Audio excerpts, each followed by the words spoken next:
Aku yang dimuliakan Allah, jamaah salat zuhur Masjid An-Nur. Semoga senantiasa kita diberi kesehatan, keberkahan, panjang umur dalam taat kepada Allah Subhanahu wa taala. Apabila ada yang berhajat, semoga hajatnya dikabulkan Allah Subhanahu wa taala. Apabila ada yang sakit, semoga sakitnya diangkat oleh Allah Subhanahu wa taala. Apabila ada yang ingin segera melunasi hutang, semua hutangnya diberi kemudahan Allah Subhanahu wa taala. Hari ini kita melanjutkan pelajaran yang kemarin, yaitu praktek tata cara memandikan dan mengkafani jenazah. Bagi yang sudah bisa, kita berbagi ilmu. Izinnya kami dari MPJI, Majelis Pemulia Jenazah Indonesia. Alhamdulillah ketua kami hadir, Buya Yasril sebagai ketua yayasan mendampingi kami mengisi praktek memandikan dan mengkafani jenazah. Kalau hari ini sudah dinyatakan meninggal, anaknya ngapain? Istrinya ngapain? Jangan sampai bingung, oh Pak Amir belum datang, yang ngurus jenazah belum datang, kita harus apakan?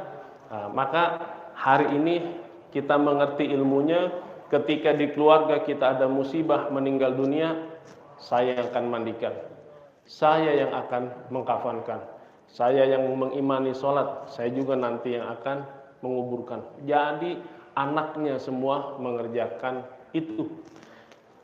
Memandikan itu yang pertama, kedua mengkafankan, ketiga menyolatkan, keempat menguburkan. Kita ulangi, kalau sudah dinyatakan meninggal, apa kewajiban kita?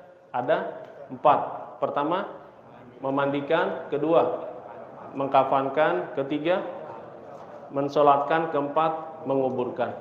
Nangis, ya harus nangis. Suami meninggal, nah hari ini prakteknya adalah suami yang meninggal. Saya mohon satu orang yang menjadi jenazahnya maju ke depan. Ini bohong-bohongan, mandinya bohong-bohongan, dikafankannya beneran insyaallah. Mau langsung dikafanin boleh juga. Ustaz Tino, siapa yang siap jadi jenazah? Gratis, insyaallah gratis.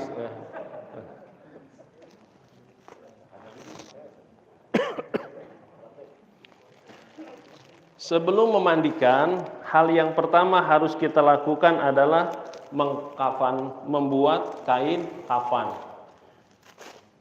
Jadi lokasi pemandian sudah kita siapkan, bak mandi sudah ada, keranda jenazah sudah siap. Poin yang kedua dijadikan yang pertama. Apa pertama? Membuat kain kafan.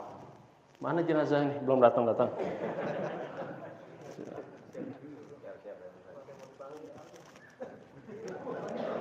Oh, siap. Oh, itu udah. Yang diri sekalian. Kayaknya pada nggak mau jadi jenazah ini. Mau hidup selama-lamanya. Biasanya kalau yang menjadi jenazah itu meninggalnya belakangan. Gitu. Wah, barakallah. Izin Pak, dengan Pak siapa? Zainal Arifin. Pak Zainal. Izin Pak Zainal. Semua calon menikah. Oh iya, semuanya betul, semua calonnya. Monggo tidur Pak. Tidur. Iya. Ngadeng sana. Kepala sebelah sini. Kepala sini. Iya. Ya.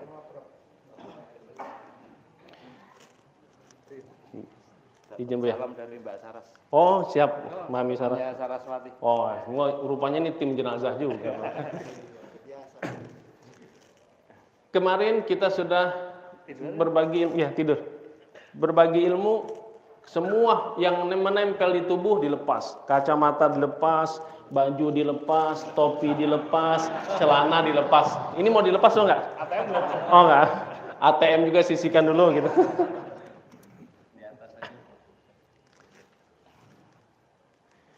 Kalau sudah dilepas, ditutup dengan kain jarik. Monggo Bu ya. Ini beneran ada bawah Terus atas. Oh, izin Pak. Saya mau.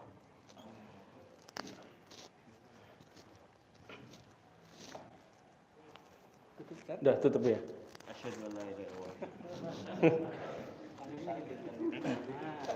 Ini sementara jangan fotonya jangan dikirim ke istrinya dulu ya.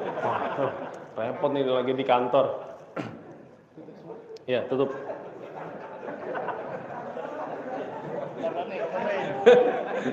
Takut beneran katanya. Lalu kita siapkan kain kapan. Kain kapan itu biasanya panjangnya 10 meter. 10 meter akan dibagi 3 sesuai panjang jenazah. Lalu kalau kita bertugas, apakah kita membawa tali untuk mengukur? Tidak. Dari mana kita dapat talinya? Kita belum dapat ukuran jenazah. Maka di ujung kain kapan ini biasa bisa ditarik. Ini agak keras, berarti harus digunting. Sekarang kita siapkan tali untuk mengikat jenazah.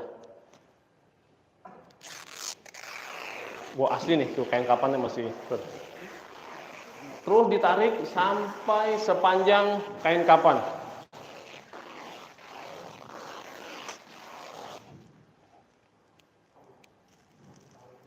Tarikan yang ada, pertama gunanya mengukur panjang jenazah. Perhatikan, bagian kepala dilebihkan 2 jengkal, bagian ke kaki dilebihkan 2 jengkal. Udah Bu ya? Lebihkan 2.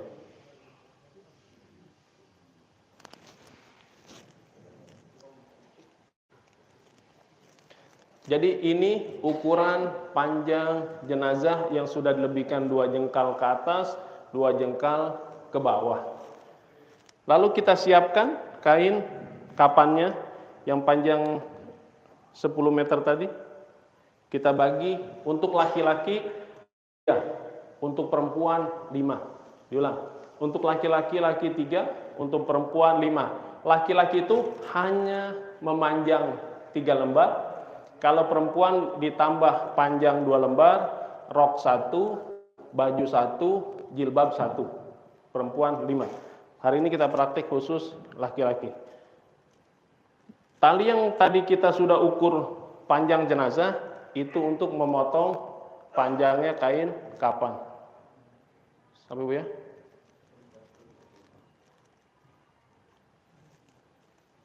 Tarik Bu ya. 1.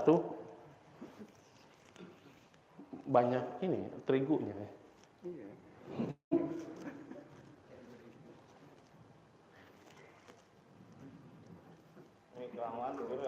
Oh. Tarik dulu Pak Jenal, nanti takut beneran saya kena ini denda.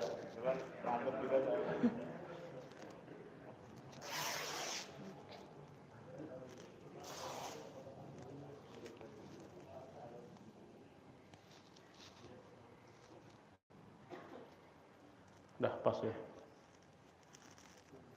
Sudah jadi 3 lembar kain kapan.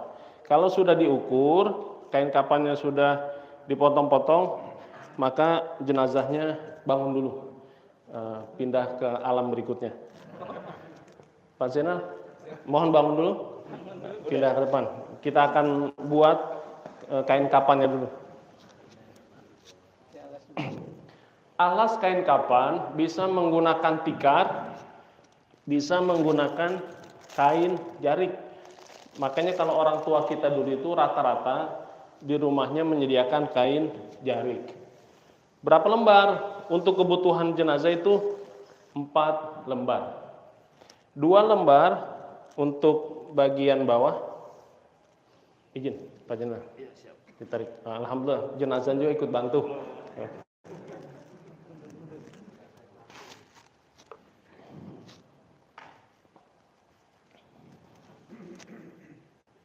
Pas Bu ya. Tali sisa yang tadi kita buat 5 tali. Apa aja fungsinya? Yang pertama, mengikat atas kepala, kedua mengikat dada, ketiga mengikat paha, keempat kaki, kelima bawah kaki. Cara mengukurnya, 1 ini buat ngikat kepala, Satu lagi buat ngikat kaki. Izin Bu ya. Buat kepala satu, kaki satu. Untuk mengikat dada, ukur panjang kita sendiri. Buat dada, paha, dan kaki.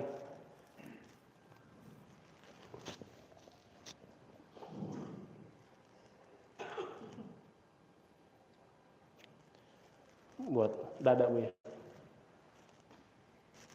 Tali ukuran tadi yang ada sisanya kita pakai buat ikat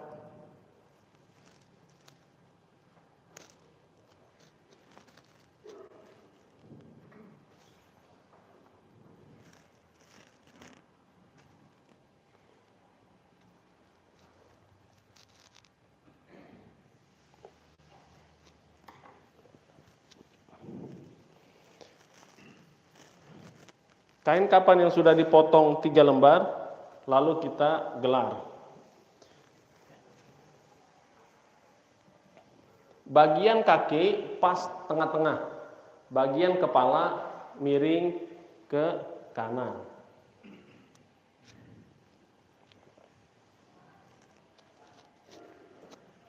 Kurang ya?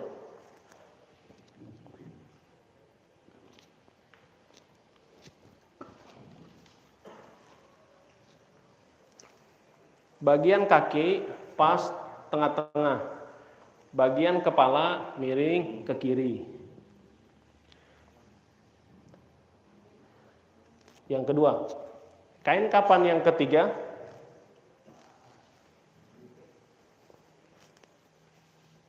masih ada mereknya. Ini dibuka dulu nih. Balik Bu ya.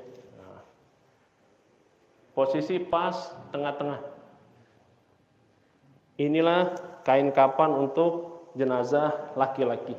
Perhatikan, kalau jenazah badannya besar, maka ini ditarik. Tarik lagi ke kanan. Lebarin lagi. Kiri, tarik lagi. Kanan buat mengikat bagian badan. Kalau kaki sama, ukuran semuanya insya Allah sama. Yang agak beda bagian badan.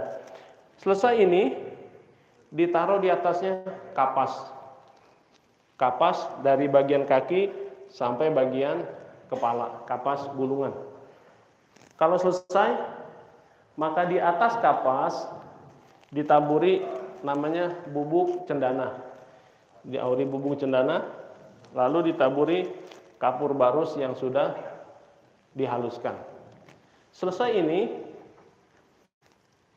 sudah jadi kain kapannya, maka kain kapannya kita lepit, kita gulung.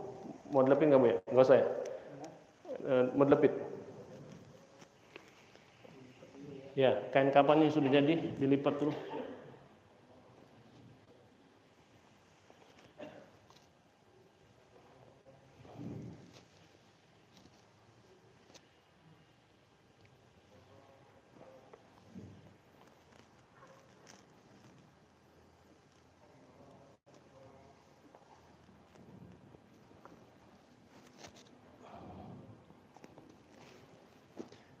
Racikan kain kapan sudah jadi, lalu baru memandikan jenazah. Jenazahnya maju lagi ke depan. Udah tulis pesan Udah wasiat. kayak tadi. Ya, tidur. Izin Pak Jenazah. Siap.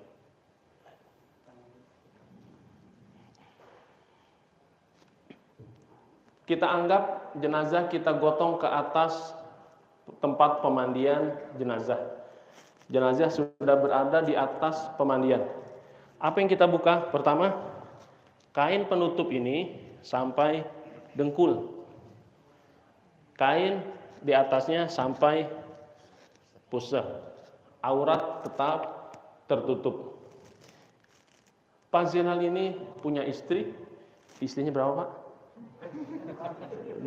1. Kalau istrinya 2, ya dua-duanya nanti memandikan gitu. Istri 1 punya anak laki-laki 3. Jadi yang memandikan itu istrinya sama anak laki-lakinya 3. Ada yang mau jadi istrinya sementara? Ikut memandikan? Nah, kita anggap Buya istrinya. Anak laki-lakinya 3, ada 3 orang mau ikut memandikan Pak Zainal anaknya. Oh, jangan sampai bilang jijik. Wah, ayah sendiri jijik. Anggap saya anak laki-lakinya 3 orang. Pertama, ada anak laki-laki? Monggo Pak Haji.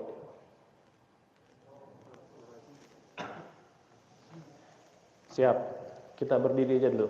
Iya. Enggak 3 orang. Ya, 1, 2, ada Buya. 3. Anggap kita 3 orang. Anak laki-lakinya 2. Nah, anak pertama, anak kedua, istri. Proses memandikan jenazah itu 3. Pertama, membersihkan kotoran. Kedua, memandikan. Ketiga, mewudukan. Sang istri bertugas membersihkan kotoran. Saya memandikan. Terakhir anak ketiga, mewudukan. Selesai urusan. Bertiga, kita bagi tugasnya 3. Kita awali dengan baca doa. Doanya apa? Dengan bahasa Arab? Tidak harus. Bahasa Indonesia saja. Bismillahirrahmanirrahim. Saya niat memandikan jenazah ini fardu kifayah karena Allah Ta'ala. Kita mulai. Langkah pertama, membersihkan kotoran. Mohon pegang bagian kepala. Buya, bagian bersih kotoran. Bagian dada diangkat sedikit. Kenapa diangkat? Agar kotorannya turun. Kalau tidak diangkat, ketika perut ini ditekan, itu bisa keluar lewat mulut. Menghindari jangan keluar lewat mulut, maka diangkat kepalanya sedikit, baru ditekan. Ini boleh, bebas saja tangannya. Buya, di bagian bersih belakang. Oh ya.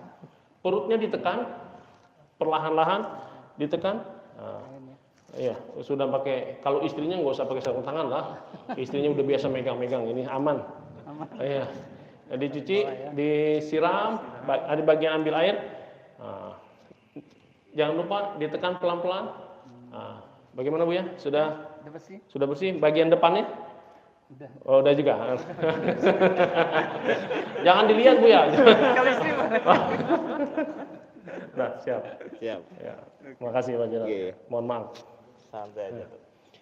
Proses pertama membersihkan kotoran di perut. Istri bagian nyebokin, anak bagian nyiram, ambil sabun bersihkan 2-3 kali. Kalau terasa masih kotorannya keluar, tapi tidak usah diintip ini masih ada atau tidak. Tidak usah. Kalau terasa sudah tidak keluar, selesai membersihkan kotoran. Kedua, memandikan. Kita sudah menyiapkan bak, ember. Sunnah yang pertama adalah menyiramkan anggota kanan 3 kali. Sunnah yang kedua menyiramkan anggota sebelah kiri 3 kali. Maka saya ambil air di ember, siram bagian kanan, bismillahirrahmanirrahim, sampai ke kaki 1. Ini sebagai sunnahnya dulu. Dari bagian sebelah kanan, bismillahirrahmanirrahim, sampai ke kaki 2. Ambil ketiga, bismillahirrahmanirrahim, dari bagian kanan ke kiri. Lalu pindah, Bapak. Ambil air bagian sebelah kiri. Disiram sebanyak 3 kali. Itu sunnahnya. Nah, selesai sunnahnya dilakukan, siram seluruh anggota dari bagian kepala sampai kaki. Enaknya itu pakai selang. Kita pakai selang agar air tidak langsung, serangnya basah ke tangan kita. Nah, nanti airnya semua basah sampai kaki semua basah. Kalau sudah basah semua, langkah kedua, ambil sampo. Izin Pak, bagian menyampohi Pak Zainal. Oh, tuh. Anak berbakti nih, Boris. Masa sampo sedikit aja, Mas. Di sampo, Buya, bagian sabun, memberi sabun seluruh anggota tubuh. Ya. Paling banyak ini tadi. Oh gitu, rajin ya. Saya memberi sabun ya, sabun di tangan, sabun di badan, terus sabun di kaki. Buya sebelah sana, ini sampo udah selesai. Nah, kalau ada cotton bud untuk membersihkan telinga, untuk membersihkan hidung, dua lubang telinga, 2 lubang hidung, dan untuk membersihkan gigi. Umumnya gigi tuh pakai sisa kain kapan boleh, atau pakai cotton bud bisa juga. Kalau bagian depan dirasa sudah selesai semua di sabun, lalu disiram bersih, miringkan ke kanan. Nah, kalau sendiri nih susah nih. Alhamdulillah. Nah, selesai miring ke kanan, ini tetap tertutup auratnya. Lalu disiram, disabuni bagian belakang, semuanya disabunin ke kaki belakang, lalu siram, Pak. Alhamdulillah. Nah, kalau sudah kesat 2-3 kali boleh disiram. Nah, bagian kanan selesai, nah, miring bagian kiri. Miring. Jenazahnya kreatif, miring-miring sendiri. Kita usap semua bagian belakang, disabunkan semua, lalu disiram. Kalau sudah terasa kesat, selesai, tutup. Ini singkat-singkatnya. Nah. Lalu kalau bilang kan ini sama-sama laki-laki, kenapa harus ditutup juga? Walaupun sudah meninggal, tetap menjaga aurat. Kalau laki-laki ditutup sampai pusarnya, kalau perempuan di atas payudaranya tetap tertutup proses memandikan. Proses sebelum terakhir, ada kebiasaan kita itu menyiram siraman terakhir dengan kapur barus. Kapur barus ini dicampur di air, di ember, diaduk-aduk, lalu semuanya ditutup. Iya. Nah, sebelum pelaksanaan ini, maka tadi tugas kebersihan belakang, saya tugas memandikan, terakhir anaknya mewudukan. Nah, proses mewudukan terakhir, monggo Pak Ji. Nah, proses mewudukan. Pertama, anggap ini selangnya, cuci kedua tangan, ini selang air, dicuci tangannya. Nah, ini proses seperti kita wudu diri kita sendiri. Nah, selesai telapak tangan, lalu anggota wudu berikutnya, kumur-kumur. Nah, kumur-kumur, ambil airnya. Nah, isyarat saja, jangan dimasukin selangnya, kembung targetnya. Isyarat kumur-kumur, pakai isyarat kumur-kumur, air diambil, masukkan ke mulutnya sedikit, 1, 2, 3, lalu di hidung, ambil air yang sudah dari keran, di hidungnya 1, 2, 3, lalu selesai hidung, muka. Pas muka, niat. Saya niat mewudukan jenazah ini fardu kifayah karena Allah Ta'ala. Sebagaimana kita niat wudu untuk diri kita sendiri, tapi ini kita mewakilkan wudu jenazah. Setelah muka dibasuh 4 kali, ini disiram langsung gayung juga bisa. 4 kali sudah selesai. Lalu pindah ke tangan kanan. Siram tangan kanan, kita wudukan. Tangan kanan selesai, 3 kali kita wudukan tangan sebelah kiri. Nah, selesai tangan, apa anggota wudu berikutnya? Bagian kepala. Nah, kepala kita siram semua, basahkan. 2, ambil air di keran. 3, langsung dengan telinganya. Kepala selesai, terakhir kaki. Dimulai dari anggota wudu sebelah kanan, ini langsung aja disiram dengan keran. Enggak geli benar. Nah, kiri, kanan dan kiri sebanyak masing-masing sunahnya 3 kali. Selesai di penyiraman terakhir dengan bunga, silahkan kalau ada, tidak jadi masalah, atau dengan kapur barus. Bagi anak perempuan yang mau siram, silahkan. Tetangga yang perempuan mau siram, silahkan. Hanya proses siraman terakhir. Kalau disiram sudah selesai, kain yang basah kita ganti dengan kain yang kering. Tarik yang bawah. Yang bawah tarik. Lalu kita ambil handuk, kita handukan dari dalam, dihandukin dari dada, perut, kaki dibersihkan, dihandukin dari bagian kanan dan bagian kiri. Kalau belakang tidak sampai, dimirikan juga ke kanan, lalu jelap semuanya pakai handuk. Selesai semua, nah, lalu kita gotong yang sudah selesai dimandikan ke lokasi kain kapan yang sudah kita racik. Dalam proses memandikan, apa doa yang kita baca? Allahumma firlahu, Allahumma firlahu, Allahumma firlahu. Selesailah proses memandikan, membersihkan kotoran, memandikan dan mewudukan. Lalu kita gotong jenazahnya. Saya kira ini harus bangun. Kalau digotong nggak kuat.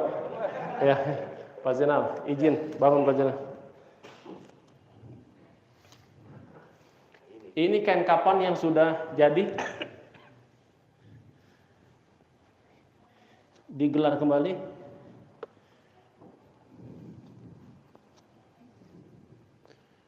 Kalau rumahnya luas, kain kapan dilepit terlebih dahulu.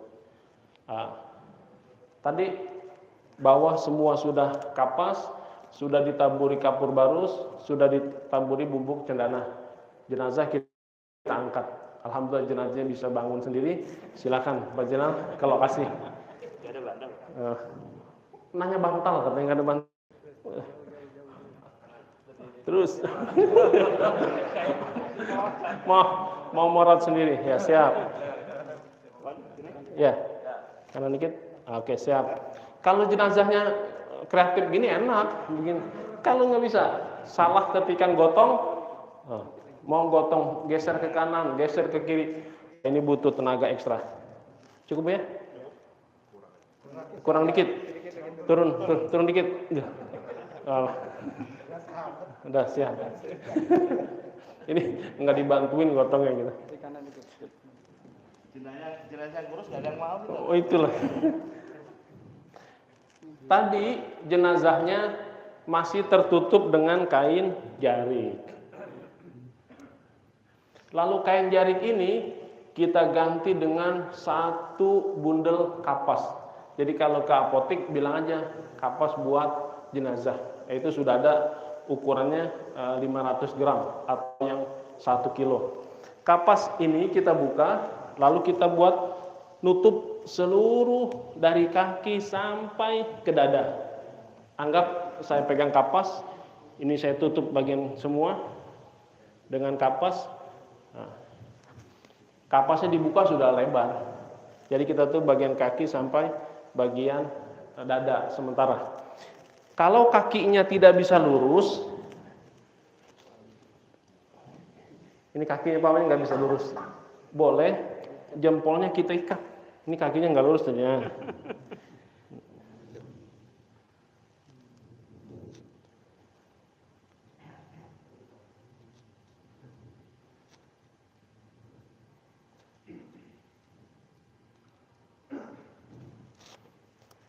Biar berdiri. Lalu kita mulai menutupnya dari bagian sebelah kanan jenazah. Dari bagian kaki. Tarik Bu ya. Sebelah kanan lu. Ini maruh buka belum kan? Belum. Ntar itu dia satu-satu Bu ya. Satu kiri, kanan satu, kiri satu. Kanan satu. Kiri satu. Nah, tuh, ini jenazahnya kebesaran. Kain kapan sampai nggak mau, sampai pas-pasan. Harus XXL harus. Ini S tadi nih kain kapannya. Double XL sih. Ikat Bu ya. Yang pertama diikat bagian bawah kaki, putar Bu ya. Diputar, lalu diikat.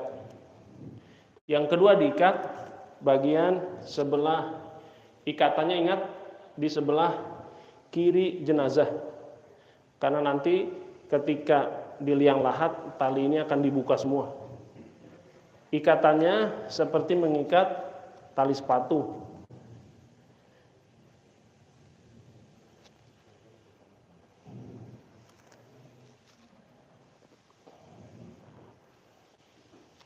Tuh, talinya aja pengen cukup.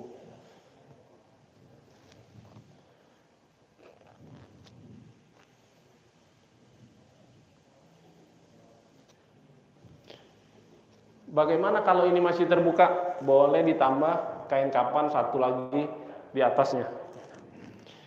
Selesai ini, panggil istrinya, anak-anaknya yang perempuan, yang laki, adik dari Pak Zainal, kakak dari Pak Zainal. Biasanya ingin mencium. Ada yang mau mencium sebelum dibungkus? Nah, sebelum dicium, ya biasanya semprot dulu pakai minyak wangi. Ini buat jenazah ini asli. Nah, jadi kain kapannya wangi, jenazahnya wangi. Lalu kita siapkan kapas untuk menutup muka. Kita ambil sedikit, kita gulung-gulung, tutup bagian hidung. Ambil sedikit kapas, kita gulung-gulung, 2 lubang hidung, 2 lubang telinga. Kalau mulut masih menganga, kita tutup juga dengan kapas. Selesai ini, dari bagian kepala, lalu muka, semua ditutup dengan kapas. Selesai ditutup dengan kapas, tarik nafas, berjalan. Insya Allah kuat ini. Insya Allah.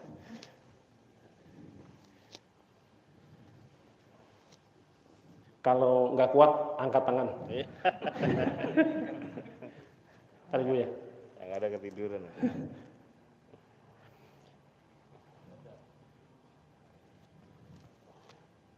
Putar dulu ya. Ikatan posisi di sebelah kiri bagian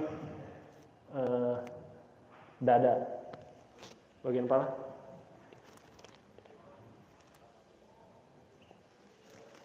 Lalu pertanyaannya, kalau dia berwasiat nanti kain ihram saya jadikan sebagai kain kapan, apa hukumnya? Boleh. Jadi sesudah kain kapan 3 lapis, ya dikatanya. Habis ikat kita pulang. Nafsu banget ngikatnya. Di atas kain kapan yang 3 lembar ditaruh kain ihramnya. Kain umroh kita pakai di atas, itu lapisan pertama. Selesai dari proses memandikan, proses mengkafankan. Saya ulang kemarin, bagaimana, apakah wudhu jenazah batal? Tidak ada wudhu batal. Itu yang harus diingat. Kalau keluarga menangis, air matanya menempel, apakah menyebab diazab? Tidak ada sebab air mata menempel kepada jenazah diazab. Nangis-nangis saja, sedih-sedih aja, tidak jadi masalah. Tidak ada batal wudhu, tidak ada air mata menempel ke pipi jenazah menyebabkan diazab. Sampai sini ada pertanyaan? Silakan. Oh, buka dulu, kasihan kali. Pak Zinal, buka dulu. Maaf ya Pak. Iya, siap.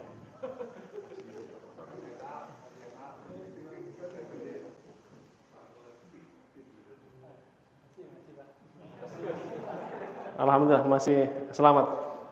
Udah ketemu malaikat belum? Belum. Udah nungguin ada datang. Jadi intinya memandikan dan mengkafankan itu proses yang mudah, tapi ini butuh praktek. Kalau tidak praktek, ragu-ragu ini kain kafannya diapain. Minimal ini ada gambaran sedikit, ada pengetahuan. Insya Allah kalau sudah terjun pasti bisa.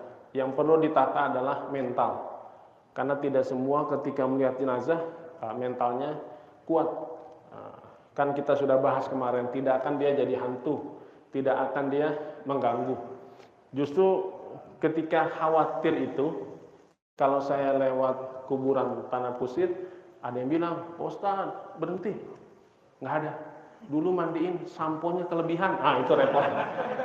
Takutnya itu aja. Nah, tapi kalau diganggu, insya Allah berterima kasihlah. Kita sudah bersihkan kotorannya, sudah kita mandikan, sudah kita sabunkan, disampohkan, sambil kita doakan. Nah, selesai ini, jenazah diangkat ke keranda atau kurung batang, lalu dibawalah ke masjid untuk disolatkan jenazah. Tapi hari ini kita cukup memandikan dan mengkafankan. Bila ada pertanyaan atau saran usul, dipersilahkan. Monggo, Pak. Ustaz, di buku kan kalau mandikan cewek semua atau cowok semua?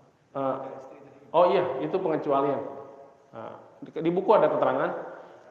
Pertama, sesama jenis kecuali pasangan suami istri. Kalau suami istri bebas. Istrinya berapa? 4. Ya 4-4 yang memandikan. Udah kali itu istrinya aja, yang lain nggak usah ikut. Karena sudah ada 4 istri. Jadi anak laki-laki memandikan ayah, anak perempuan memandikan ibu, kecuali suami istri. Nah, itu saling memandikan. Baginda Rasul pernah berwasiat, ya Aisyah, idza mitti sa'agsiluki wa akfinuki. Hai Aisyah, kalau kau nanti meninggal, aku yang akan memandikanmu Aisyah, aku yang akan mengkafanimu Aisyah. Ternyata yang meninggal siapa duluan? Baginda Rasul. Ternyata Baginda Rasul meninggal duluan, Aisyah lah, sama Ali dan beberapa sahabat yang memandikan Baginda Rasulullah SAW. Terima kasih, Pak Haji.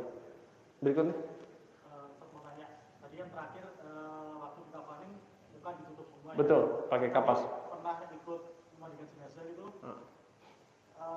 ketika sampai di liang kubur dibuka. Iya betul. Itu bagaimana ya? Iya. Apakah beda atau sama hukumnya? Oh, sama. Nanti ketika masuk liang lahat, tali ini dibuka. Ini tali ikatan yang bawah dibuka. Diambil, tali ini dibuka juga. Ikatan kaki, ini sudah sampai liang lahat ya. Dibuka, biasanya ditarik. Diambil, biasanya ditaruh di pojokan. Lalu jenazah dimiringkan menghadap kiblat. Buya, tolong Buya. Biar kelihatan, saya miringkan dari sini. Sebelum dimiringkan, ini kapas dibuka. Kapasnya dibuka, lalu ini beneran. Masih sadar. Nah, dimiringkan menghadap kiblat. Nah, lalu ini kan tidak ada bantalan. Biasa dibuat bantalan. Ditaruh di bantalan di sini. Lalu belakangnya diganjel dengan tanah yang sudah dibuat bola-bola. Ganjel 1, 2, 3, 4, 5 sampai 7. Boleh? Ini terbuka, usahakan nih mukanya menyentuh tanah. Jadi mukanya sudah dibuka, menyentuh tanah. Itulah kita nanti kalau sudah masuk liang lahat. Baru ditaruh papan ari untuk jenazah. Boleh tidur lagi ya. Terima kasih pertanyaannya. Ada lagi? Moga Pak. Untuk mayat yang luka bakar atau luka itu apakah harus disabuni juga saat karena pernah ada yang itu waktu nyabun itu kulitnya lepas. Betul. Terima kasih. Kasusnya jenazahnya terbakar. Bagaimana prosesnya? Ada 2. Pertama, dia tidak usah dimandikan. Kedua, hanya sekedar disiram. Saya memandikan korban tsunami di Banten. Sudah masuk ke dalam kantong jenazah, lalu dibawa ke daerah Bintaro, Rumah Sakit Premier. Jam 12 malam saya telepon, memandikan di ruang jenazah. Kita buka sletingnya itu aromanya sudah bau. Lalu kita pakai masker 3 lapis, semprot minyak wangi semua, masih bau. Ya tapi itulah tugas. Bajunya masih utuh, baju utuh, celana utuh, ada kalungnya, ada cincinnya, kalung kacamata sudah tidak ada. Seluruh tubuh karena terbentur karang, terbentur batu, terbentur kayu, memar-memar masih mengeluarkan darah. Lalu kulitnya kalau kita sentuh itu sudah bagaimana memandikannya? Tidak disentuh dengan tangan. Jadi memandikannya, taruh air di atas tangan kita siram di atas. Itu proses memandikan. Tidak disabunkan, tidak disiram langsung ke tubuhnya karena kulitnya sudah terkelupas. Maka biarkan saja. Selesai. Lalu kain kapan di atasnya kita taruh plastik. Ini jangan lupa kalau ada yang memandikan yang masih berdarah, di atas kain kapan yang 3 lembar ditaruh plastik. Plastiklah yang pertama untuk membungkus seluruh badan jenazah. Kenapa? Agar jenazah masih mengeluarkan darah, darahnya tidak keluar kena ke kain kapan. Nah, nanti menjadi fitnah. Oh, ini kok kain kapannya berdarah-berdarah? Dosa apa dia waktu di dunia? Anda tidak ada hubungannya, badannya sudah mengeluarkan darah. Nah, jadi korban kebakaran kalau dimandikan sekedarnya saja, tidak usah disentuh kulitnya. Atau tragedi tabrak, maaf, anggota tubuhnya ada yang putus, itu darah akan keluar terus. Bagaimana? Itu bukan tugas kita. Itu nanti tugas kepolisian, dibawa ke rumah sakit yang memandikan petugas rumah sakit. Kita mandikan yang sehat-sehat, kondisi jenazah sehat dan normal-normal saja. Pernah kejadian waktu pesawat hancur di tengah lautan, yang ketemu anggota tubuh tangannya sedikit, kakinya sedikit, ada ketemu palanya sudah terbelah. Itulah yang kita mandikan. Hanya sekedar disiram-siram, dibungkus kain putih, tidak seperti ritual kain kapan, lalu disolatkan, dikuburkan satu lubang bersama-sama. Terima kasih pertanyaan. Ada lagi? Ini udah, alhamdulillah jenazah sudah tenang. Sedang ditanya munkar dan nakir. Man rabbuka? Wah, pinter jawabannya gitu. Ada lagi yang mau ditanya? Oh, siap. Memandikan itu alasnya apa ya, Ustaz? Untuk memandikan, kalau kita di Jawa, saya pernah tinggal di Sidoarjo, itu memandikannya di pangku. Jadi anak laki-lakinya duduk di kursi, memangku bapaknya. Hukumnya bagaimana? Boleh di pangku, anak istri sama anak laki-laki yang kedua memandikan, boleh. Tapi kalau di kita, di Jakarta khususnya, itu sudah ada tempat memandian dari stainless, lalu ada bantalan-bantalan dari busa. Nah, itu sudah tempat kita memandikan. Ada sebagian tempat di Tangerang, pokoknya tidak mau dimandikan kalau pakai busa. Harus bawanya pakai kedebong. Ya ikutin saja. Kalau dia masih punya pohon pisang, yang repot pun pisangnya sudah tidak ada, mau nyari kedebong di mana? Jangan dibuat sulit. Mudah-mudah aja. Kita sudah ada alat stainless, sudah ada busa-busanya, itu tempat untuk memandikan jenazah sudah modern lah. Terima kasih. Tuh, sudah tidur jenazah, alhamdulillah. Ada lagi? Ustaz Tino, cukup? Moga, Pak. Kalau misalnya istrinya nggak punya anak sama dia, berarti kemandisinya siapa? Nah, Pak Zainal punya kakak laki-laki, abangnya. Punya adik laki-laki, adiknya. Punya tetangga yang laki-laki, tetangganya. Punya teman kantor lah yang ikut memandikan jenazah. Intinya masih satu jenis kecuali istri. Terima kasih. Makanya ini komunitas kita berwasiatlah. Ini kita komunitas nih. Biasa sholat di An-Nur, kalau saya meninggal teman saya aja yang memandikan.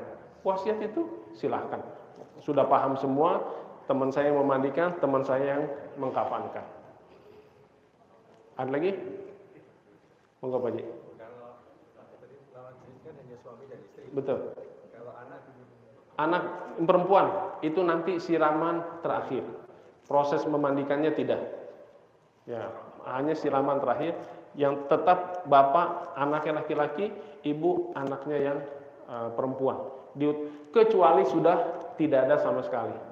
Yang susahnya kita itu, saya membantu dalam proses memandikan, anak perempuan nangis-nangis, saya ingin mandikan.